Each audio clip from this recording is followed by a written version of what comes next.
কি ছড়া বলবে? হাট্টিমানি বলতে পারবে? হ্যাঁ। হাট্টিমানি বলো তো। তোমার টিম টিম তারা মানে ডিম দাদির খেলা ধরতেছি তারা হাঁটতে মাঠে ডিম এটা বলতে পারবে? শুনে আতা গাছে তোতা পাখি বলো বলো।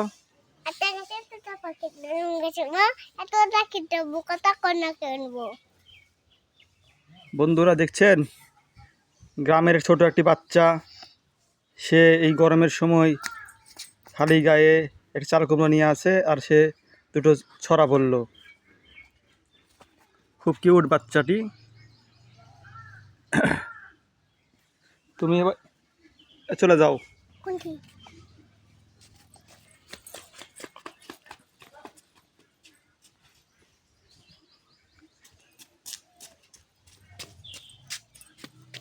চাল কুমড়োটা দেখি। দেখি আমি এই চাল কুমড়ো কি করবে? রান্না করে খাবে? নাও তুমি চাল কুমড়োটি নাও।